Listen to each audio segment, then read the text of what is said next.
Paul said to the Philippian believers in Philippians chapter 1 verse 6, "And I am sure of this, that he who began a good work in you will bring it to completion at the day of Jesus Christ."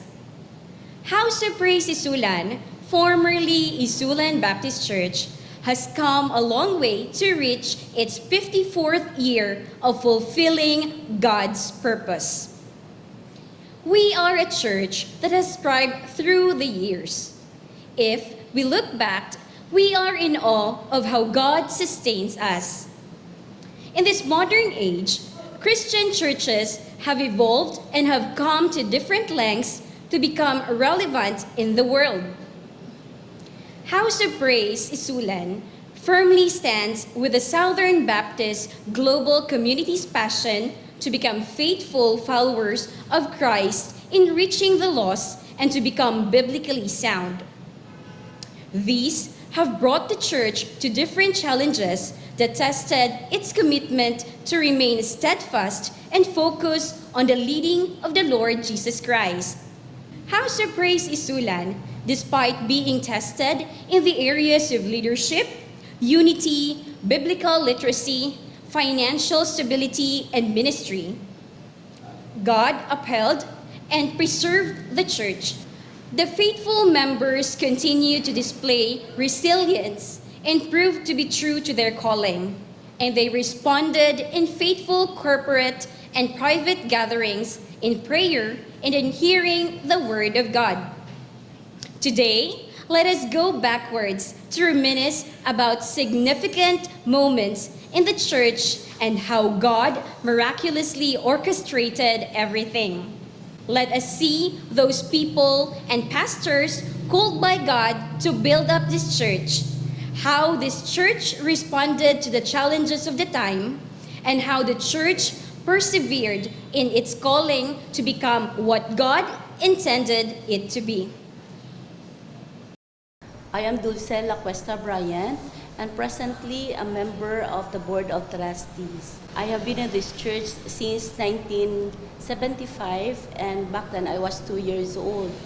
So my task is to share with you who are the people, who are or were the people that God has been using for this church. So first, ang iyang gingamit si Pastor Ladislao Gauran, who was the pioneer pastor sa Silinga Simbahan.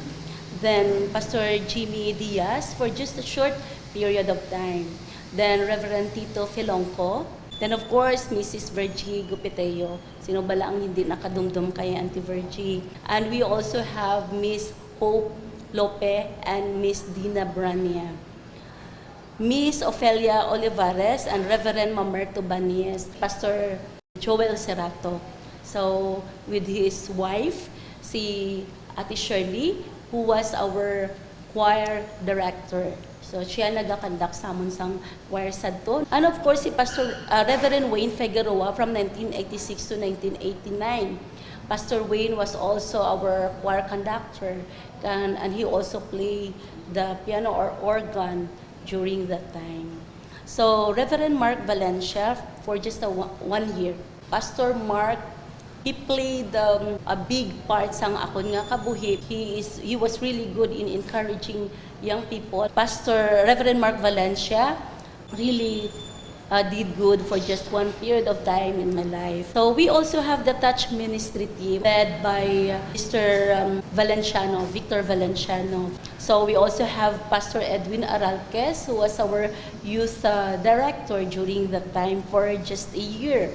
Pastor Tom Gamage, our missionary from the U.S.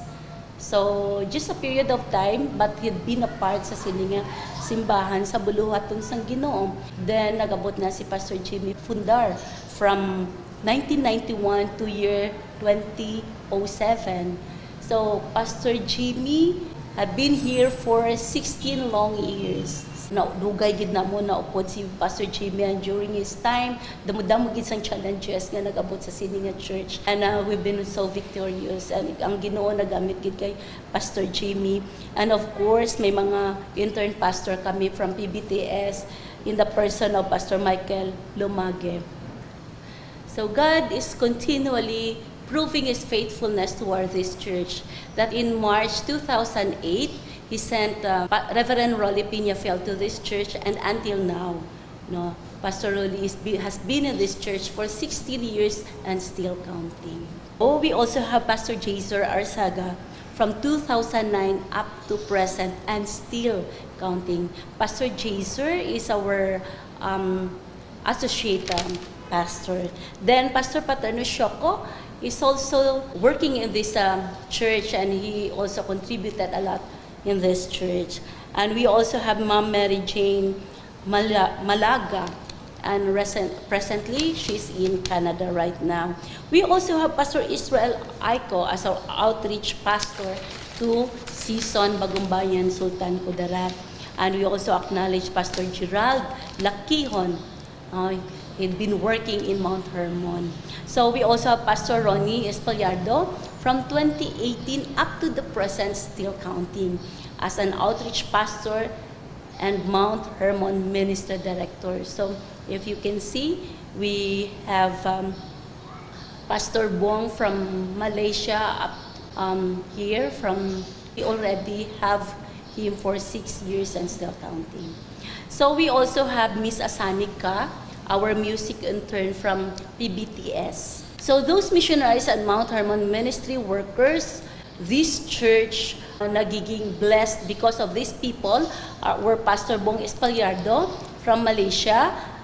He worked there from 2009 to 2018. He was there for 8 years. Miss Gigi Octavio, our Mount Hermon worker right now.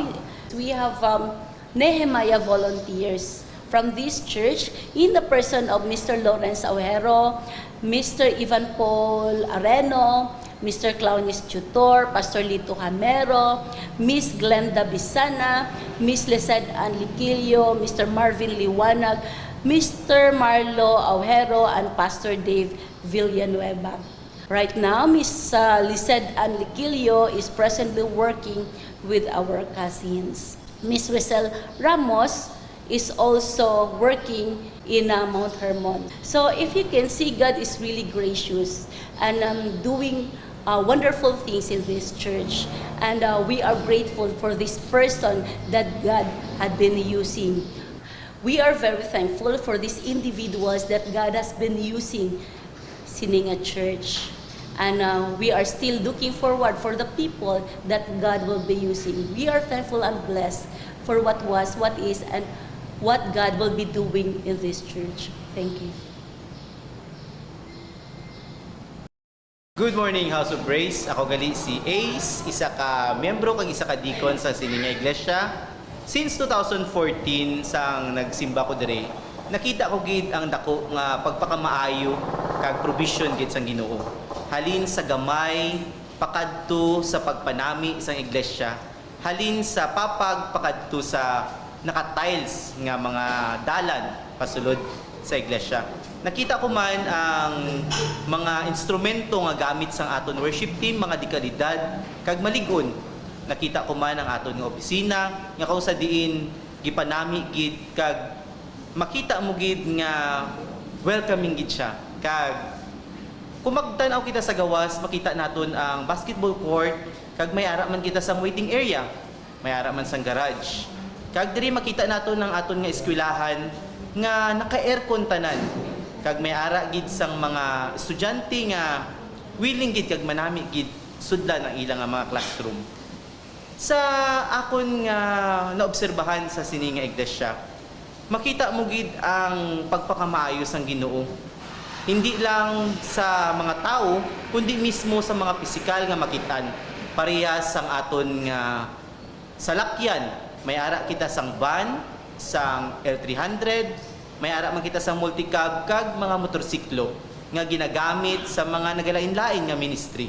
Kung magkakaupod ka mo, ini nga mga salakyan, magamit gid sa tama gid nga paggamit. Gani, gina-encourage ko kamo, mga utod ko, nga padayon nga mag-provide kag maghatag sang kinahanglanon sa Sininga Iglesia. May ara man kita sang ginatawag nga Barnabas House, kung sa diin makita ini sa Villa Asilina. Dito nag-a-star ang aton nga mga malig-on nga mga volunteers. Ara dito si Miss Rachel kag si Ma'am Gigi, nga kung sa diin dito sila nag-start. May ara man kita sang Mount Hermon, kung sa diin gina-extend naton ang aton nga church dito sa kabukiran para sila man makakilala man sa Ginoo kag makadawat man sang kaluwasan. Gani mga utod, gina-encourage ko gid kamo nga magbuliganay ta para malabot gid naton ang gusto gid sang Ginoo. Sa aton diri sa sini nga iglesia, makita naton nga nagapatindog kita sang second floor nga building. Wala pa ini matapos. Pero sa grasya kag provision sa Ginoo, mahatag gid ang kantidad nga kung sa diin mapatapos ini nga building. Amo gani gina-encourage ko kamo nga magpadayon sa pag-support sang sini nga buluhaton. Sa tuod lang, may ara na sang kwarta para mapatapos ini nga iglesia. Galing lang ara pa sa aton nga mga bulsa. Sa liwat, mayong aga gid kag happy anniversary. Ako si Pastor Rolly Peñafiel, ang senior pastor sa House of Praise Mission Center, Isulan Baptist Church. Karon nga hapon, ang akon nga hambal sa inyo ang mga ministries na kundiin na involved kag committed ang House of Praise Mission Center. Nangin pastor ako sa Isulan Baptist Church sa March 2008. Kagahalin sadto hasta karon 2024 ari sa gihapon. Pag-abot ko diri ang Isulan Baptist Church pasadtong iya pangalan kag isa sa ilang nga mga ministries nga ministry amo ang ICSI. Sa karon halin kita sa toddler pakadto na sa grade 6. Salamat gid sa Ginoo. Intagaan man kita sang isa ka maabtik nga direktor kag committed nga direktor, no, si Pastor J.R. Saga, of course. Ang purpose sini nga ministry agud nga maghimo sang gospel sowing, no, or missions sa gihapon. Sa karon may mga parents na nga makita naton naging church goer na sila kag ila kabataan. Kag pipila na sa mga kabataan ang nabaptize naman. Ang sunod naton nga ministry amo ang aton mga outreaches. Sang una na remember nakon, isa lang kabilog ng aton outreaches. Pag nagkaroon kita sang medyo grabe nga paghulag, na remember ko at that time ang akon nga associate pastor si Pastor Ronnie Peñafiel. Maaptikid siya, kadto sa mga kabarangayan diri sa palibot sa Isulan. During that time may mga pipila kita ka mga outreaches, mga extension points itawag naton nga sobra 20. Of course ang mga workers nato nagdalalag ko, nag-iliskwela kag nagtapos na sila karon mga professionals na sila. Apang salamat sa Ginoo may na-establish kita nga 4, no? 4 ka outreaches ang season, ang Nakan, ang Crystal Harmony, kag ang Kasanayan Outreach. Kag ini sila tanan, may mga volunteers gid sila. Pasalamat kita sa Ginoo sa nagadugang ini mga outreaches, may mga utod kita nga of course ang ila ministry man amo ang pag-voluntarily paghatod sa aton mga volunteers sa sini mga outreaches. Kag glory to God, no? Ang aton nga mission outreach pastor amo si Pastor Bong Espalyardo. Glory to God nga nagapadayon pa ini, and we have potential nga ang season karon na ini sang building Nakan, and sunod nga mga plano sini among Crystal Harmony, God willing aton Sanayan Mission Point. Sa ikatatlo diri among aton nga Mount Hermon. Wow. Ang Mount Hermon naka 8 batch na kita. Natawo ini nga ministry tungod sa aton palanaawon nga ginalibutan kita sa mga bukid. Inang mga bukid nga ina, hindi lang bukid ina kundi may mga tao dira. Kauturan naton nga mga tribo, mga Tiboli, Nubo, Duray, iban pa nga mga tribo bisan ang mga Muslim, no? May mga pipila kita man sadto ka mga estudyante nga mga Muslim. So, salamat sa Ginoo ang mga churches nga karon na establish sa mga kabukiran. Nagapastor dira amo ang aton mga graduates sa aton nga Mount Hermon Indigenous Community Development Center. Kag salamat sa Ginoo, we have a very committed director amo si Pastor Bong Espalyardo pod sa aton nga mga missionaries. We have our partners also, bisan pa ang aton mga volunteer workers man. Of course, ang aton isa sa mga missionary nga nag-volunteer man dira amo si Ma'am D, nga aton na siya karon sa Thailand. Sa karon, ara na kita sa aton nga 8th batch. We have 11 students. Ang atong direktor magambal sini, pero with due respect sa iya, ito ko man ihambal nga ang graduation sini karong May 1. Iban pa nga ministries, of course, ang aton nga SAF ministry. Ini nga ministry yara kita sini naga-minister sa Special Action Force, no? Mga police, kag nagahimo kita to sa aton mga pagpanimbahon, pagpangamuyo, counseling, kag iban pa nga necessary ministries. When I say necessary ministries, in times of emergency, no, ginapatawag kita to have a prayer. Karon ato na sila sa Marawi. Of course, we have ministerial supports, no, and we have also our partners.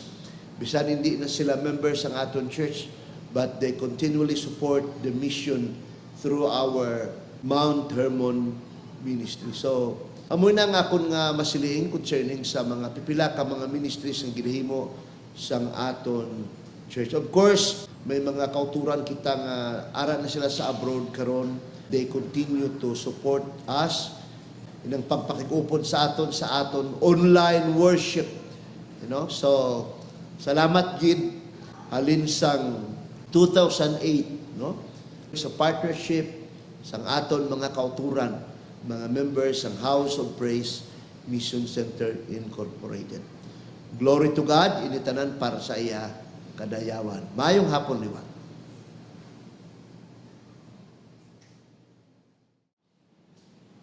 We just heard and saw how God sustained and prospered the church all these years. Indeed, God works in mysterious ways. Indeed, God is faithful. In Matthew chapter 14, verse 24, Jesus said, "And this gospel of the kingdom will be proclaimed throughout the whole world as a testimony to all nations, and then the end will come." It is interesting to note that the end has not yet come, despite the modern means of preaching the gospel of the kingdom. Nevertheless, the question we need to ask ourselves today is, where does House of Praise Isulan stands today with the gospel? Are we to continue to uphold the gospel or hide the gospel from the world? Where do we go from here? Definitely, the church will continue to endeavor to equip the persevering church and bring the gospel where God desires. House of Praise Mission Center family, happy 54th founding anniversary. To God be the glory.